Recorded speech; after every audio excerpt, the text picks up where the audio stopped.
You want me to send Dean over? Dean, can you go get it fixed?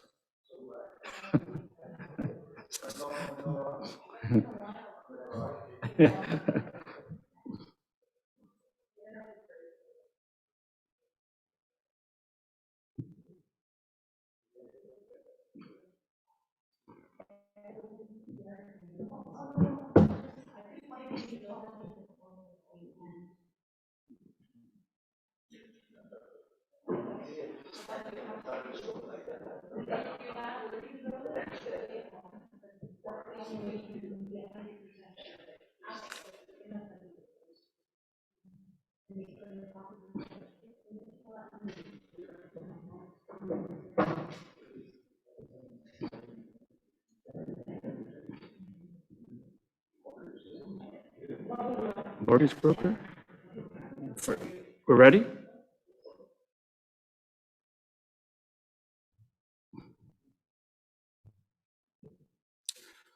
Okay, good evening, everyone. If we could please stand for the national anthem.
Okay, so good evening, everyone, and welcome to our regular meeting of council, Monday, October 25th. I'd like to welcome all members of council, staff, and anyone watching online. I'd like to call the meeting to order. Are there any declarations of pecuniary interest or the general nature thereof? Seeing none, accept the agenda. Deputy Mayor Williams. Thank you, Mr. Mayor. Moved by myself, seconded by Councillor Massey, that the Council of the Township of North Glengarry accepts the agenda of the regular meeting of Council on Monday, October the 25th, 2021. Thank you. Any discussion on the agenda? Seeing none, all those in favor? Motion is carried. Moving on to the adoption of the minutes. Councillor Massey. The Mayor, moved by myself, seconded by Councillor Noble, that the minutes of the following meetings be adopted as circulated. Regular meeting of council minutes, October 12th, 2021. Committee of the whole minutes, October 20th, 2021. Okay, thank you. Any discussion on the minutes? Seeing none, all those in favor? Motion is carried, none opposed. And no delegations this evening. Staff reports, Community Service Department, pre-approval 2022 capital expenditures condenser. Councillor Noble, please. Thank you, Mr. Mayor. Moved by myself, seconded by Councillor Manley. The council received staff report CS 2021-31, and that council approves that staff issues a request for the tender for the supply, delivery, and installation of one condenser, and that council pre-approves the 2022 capital budget expenditure of $100,000 for this purchase as part of the Glengarry Sports Palace's 2022 capital budget. Okay, thank you, Councillor. Welcome in. Thank you, Mr. Mayor. So as mentioned during my report at the Committee of the Whole last week, we are bringing forward a report regarding the purchase of the condenser for the Glengarry Sports Palace. As you know, that unit failed last December, and we do need that as part of the critical process for the installation of the arena slab. This is actually an item that was previously put in capital for 2022. So we're actually asking for pre-approval in order for us to issue the request for tender. We know that there are delays with equipment these days, and we want to ensure that this piece is in place for us to be able to do the inspection and the testing of the arena slab. So therefore, we're asking for council to do the pre-approval for this RFT, for us to be able to issue the RFT. We do not expect that this amount will be expended in 2021. We expect that it will be against the 2022 budget, actually in that year's cycle. There may be a small deposit to give, but we don't expect the full amount to go this year. Okay, thank you. Any questions or comments from members of council? Seeing none, all those in favor of the motion? Motion is carried. There are none opposed. Okay, moving on to award contract for ice resurfacer, Councillor Manley. Thank you, Mr. Mayor. Move on myself, seconded by Councillor Madden, that council receives staff report CS 2021-30. That council approves the supply and delivery of one electric Engo Ice Wolf ice resurfacer and one electric Engo ice edger for the Glengarry Sports Palace in the amount of $142,977 plus HST. And that council authorizes the mayor and clerk to enter into a contract with Engo Equipment Sales Inc. for purchase of this equipment, and that this purchase shall be funded through the Modernization and Efficiency Reserve Fund. Thank you, Councillor. Anne. Thank you, Mr. Mayor. So as you know, with our different RFT processes, we always look at different options to be able to increase the township's efficiencies, or actually looking at green aspects. So as part of the request for tender, we asked bidders to quote on either a propane option or an electric option. And what we're presenting tonight is the results of both the propane and the electric option. We actually had qualifying bids for both the electric and the propane. One bidder was disqualified because they couldn't meet the delivery date. So they were looking at least a year out before they could deliver, and we did have a delivery date of June for that piece of equipment. You will note that we had two bidders for the electric and one bidder for the propane. When we actually sat down, and this is outside of the specifications, but when we sat down and we looked at the options, health and safety wise for an electric piece of equipment, we note that there are no emissions in the facility. We also note that our exhaust fans don't have to run as much. So there are some positive sides to having electric equipment versus the standard propane.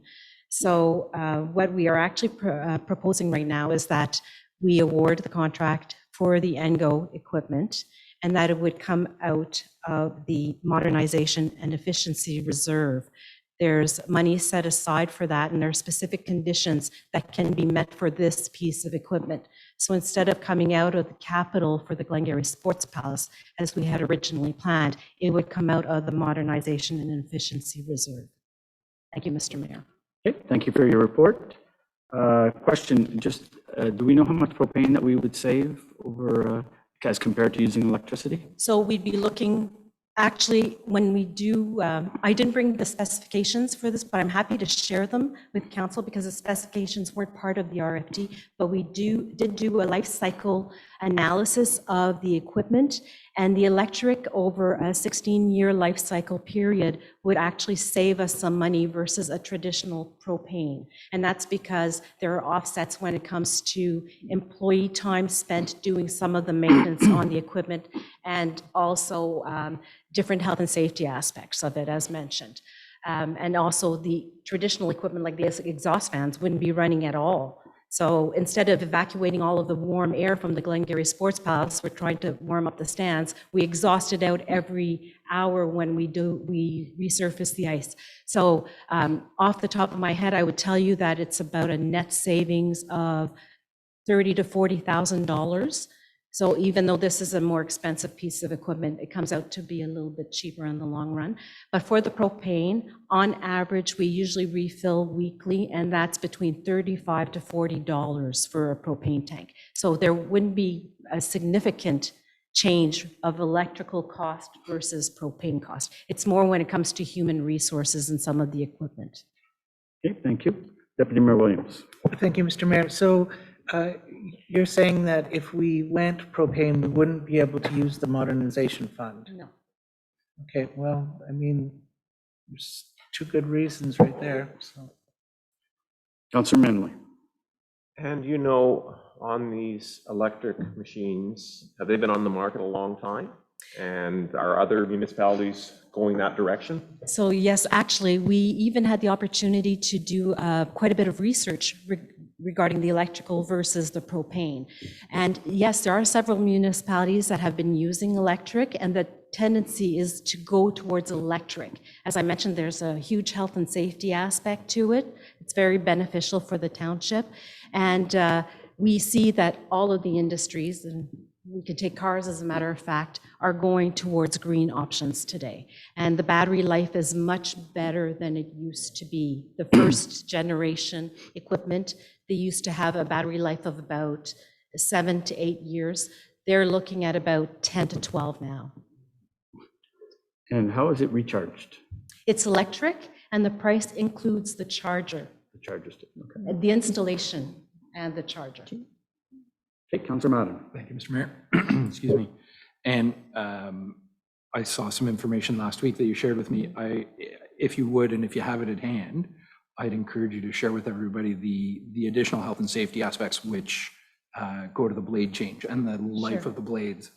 And I can actually speak to this. The machine that we're looking at has a very interesting feature. Our traditional machine that we have now, you need 2 individuals to be able to change the blade, and you're physically picking up the old blade, which is quite dull, but then physically picking up a very sharp blade to put it back in place and ratchet everything. That can take 2 employees an hour and a half to do. The machine that we're looking at, it's actually a little button hook type apparatus. The blade drops, it's in a casing, it pulls out, the new blade gets put in and rehooked in place. So other than just moving the blade from the top into its harness, there's no contact. And that can take an employee, 1 employee, 10, 20 minutes versus the traditional hour and a half for 2 employees. And the blade changes have to be done every 4 weeks on the electric machine versus every 4 days on the machine that we have now. So that's due to the type of steel that they're using for their blades. So there's a huge savings right there. And more importantly, it's the health and safety aspect. Every time I see them with their gloves, there's Kevlar on the gloves. There's no Kevlar on the back of the gloves. So they're lifting a very heavy blade and moving this under a piece of machinery. So we know that staff is very excited about this type of option. Okay, Madam CEO. Just to Councillor Manley's point, Mr. Mayor, I saw the other day that the City of Kingston just purchased 2 of the identical units from one of their arenas. So it seems that there is a trend towards the electric units as well. Good. Any further questions or comments? Seeing none, all those in favor of the motion? Motion is carried, none opposed. Okay, moving on to the Treasury Department. Elimination of the tax vacancy rebate program. Councillor Wensing. Moved by myself, seconded by Councillor Noble, that Council of the Township of North Glengarry approves bylaw 2521, being a bylaw to eliminate the tax vacancy rebate program, and that it be read a first, second, and third time in open council this 25th day of October, 2021. Welcome, Madam Treasurer. Good evening. Section 364 of the Municipal Act indicates that every municipality shall have a program to provide tax rebates to owners of properties that have vacant portions in any commercial or industrial classes. This program provides rebates of 30% for commercial and 35% for industrial classes, as prescribed by the Minister of Finance. Basically, the owners of the property applies for this, providing their name, the roll number, dates of vacancy, and the application has to be submitted by the last day in February for the following year. For example, the rebates for 2020 have a deadline of February 2021 in order to apply. Any changes to this rebate program used to have to go through the Minister of Finance for approval, but the Municipal Act was revised in December of 2020, and there is a new section, 364 1.1, which indicates that a municipality is not required to have a program if it passes a bylaw, providing that they do not want a rebate program. Attached is bylaw 25/2021, which eliminates the current tax vacancy program. Basically, the vacancy program currently costs taxpayers around $16,000, with portions going to the school board, portions going to the county, and our portion that's lost. So the recommendation is to remove this rebate program. Thank you. Questions or comments? Deputy Mayor Williams. Thank you, Mr. Mayor. Thank you, Kim. I'm very happy to see this bylaw. Even though it's not a huge sum of money, we shouldn't be incentivizing commercial or industrial property owners to leave their properties vacant. We should be encouraging them to rent them out and have them viable. And so I think this goes a long way to making that happen. Thanks. Thank you. It's also very, very hard to police. You can say it's vacant, but who's going to go back in and make sure that it is, right? So it's a very hard program to police as such. To hire Constable Manley. I mean, he's always on the job, it appears, so. Are there any further questions or comments? Wow, was that a snort? Good thing you didn't have your microphone on there. Okay, all those in favor of the motion? Motion is carried, none opposed. Thank you very much. Thank you, Kim. Moving on to Administrative Department, Service Line Warranties Canada Program, Councillor Madden. Thank you, Mr. Mayor. Moved by myself, seconded by Councillor Wensing. The council receives report number AD-2021-16 for information purposes. Thank you, Councillor. Sarah. Thank you, Mr. Mayor. So the Service Line Warranties Program was adopted by Council in March 2019. And we've had some feedback over the last couple of years around their mailings. And we have been changing them a little bit with the program.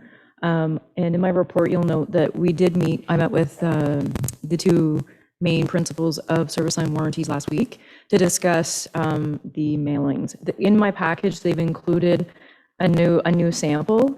It's a little better. It's still very busy, if you ask me. And so I did discuss with them options for the program go forward, and they're in my report. Council will remember the purpose of the program, and that's why I've asked our Environmental Services Manager, Dean, to come this evening too, because he is more close to this actual program. It has been quite successful in North Glengarry. We have quite a few residents who have taken advantage of the program. The costs to the residents are paid directly to Service Line Warranty, so they're not paid to the township. We do get a small royalty. I mean, that's not the real reason why we want to do this. It is a good service to the residents. When I discussed with Service Line Warranties options go forward, they certainly said if council wishes, we can cancel the contract. There is no penalty to do so. I did want to clarify with them, because in their contract there is no out clause necessarily. And if the contract is canceled, that anyone who currently has the program will continue to be able to be subscribed to the program. There's no risk of them canceling their subscription because they have contracts with the individual homeowners. There's also other options, so we can ask them to no longer send out the mail out, and we could include information on our website. We could put something perhaps on our Facebook page, and that would be a simple, post about what it is with a link to the information that's on the website. We could do other communication, perhaps put something on the water bill. They're very open to other options. And, you know, I tend to agree with some of the feedback I have received is that the information is very busy and it does look like junk mail. And I did tell them that they are looking to more of an online campaign. I encourage them to do that because I really feel like there's not a lot of things you get in your mail anymore, and some people don't even check their mail, and nor do people have mailboxes necessarily anymore.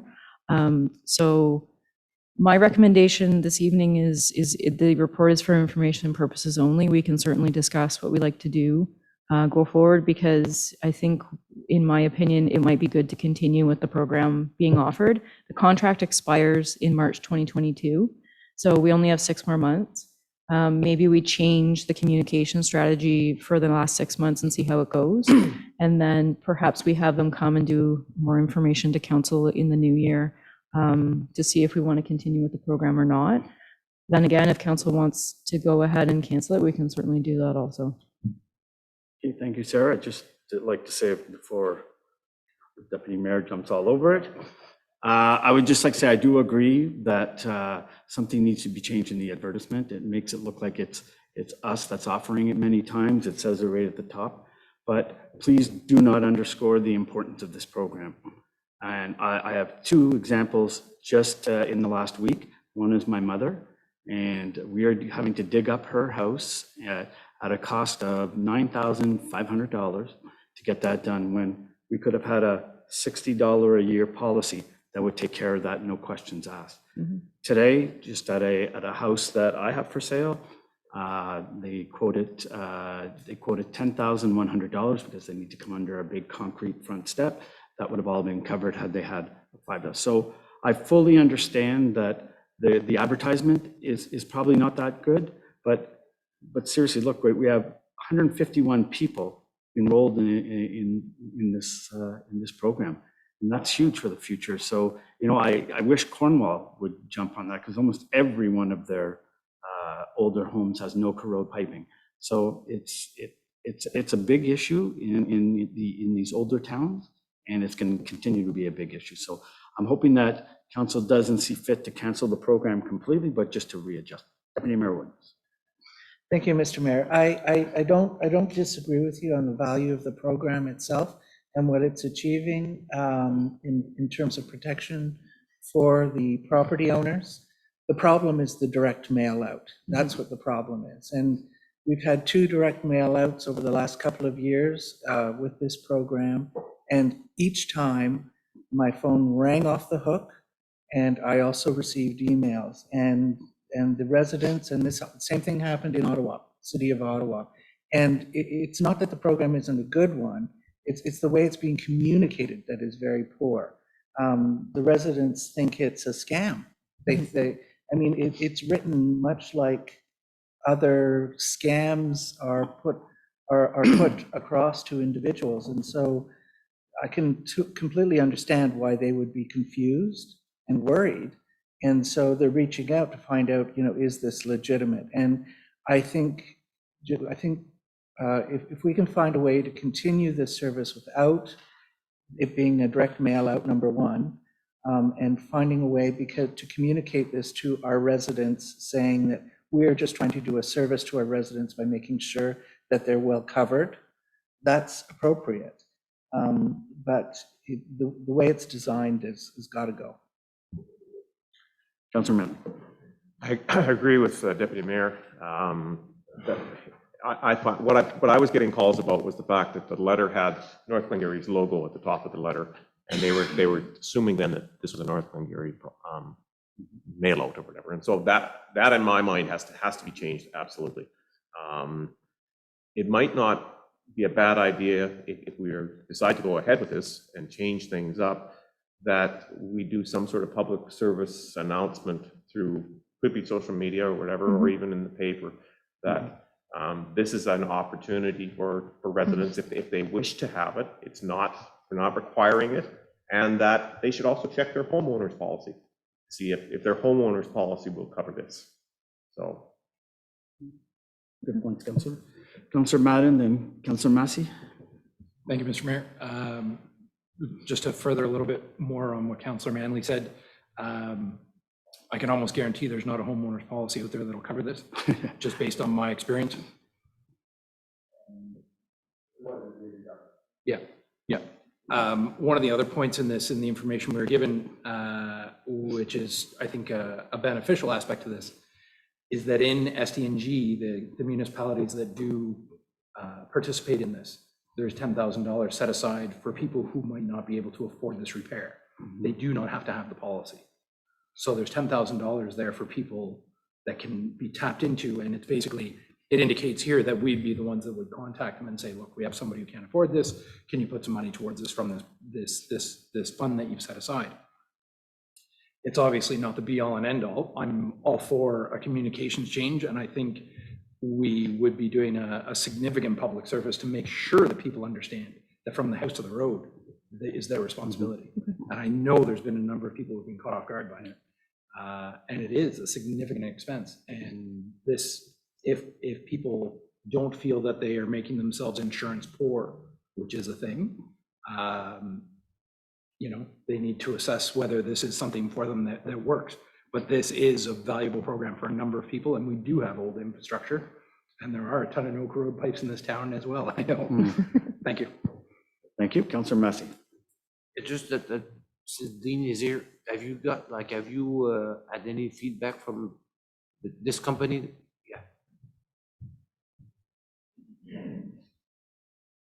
Yeah. Thank you, Mr. Mayor. To start off, when I first heard about this, I thought it's a scam. There's no way this is possible. And I got a second email from it, and I looked into it a little bit more. I called some other municipalities, and sure enough, it was legit. Doesn't make sense. It's legit. And it's a great program. It helps us out too, because when we have a small problem on our side and they have a problem on their side, and then they get into this program, we change everything at the same time. Everything's new from one end to the other. And we do, like Lan said, we do have a lot of non-corrode pipe, and we encourage people that have the non-corrode pipe, galvanized pipe, get on it. And we had one 2 weeks ago off of Ottawa Street. It would have been a $2,000 repair, cost $78 probably. So I forget your question. Any positive feedback from this people having had to repair? Yes. Oh, yeah. But I do have other people that have come forward and said, this is a great program. I think one of the other items that we forget about is we tried for my mother to get a plumber 7 or 8 months ago. And they're almost, for a job like that, it's almost impossible to find where they tap in and get plumbers in a lot quicker than we can, because they hand out more business. So That is another problem. Like, we only have one plumber in Alexander, licensed plumber. There's a few in Maxwell.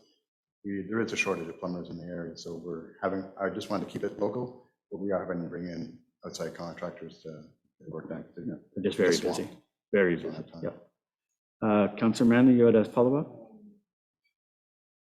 Good. Councillor Madden. Thank you, Mr. Mayor. Not to speak out of turn, but in conversations with contractors in the area, they have been part of this program, and it was indicated to me it was fantastic to use.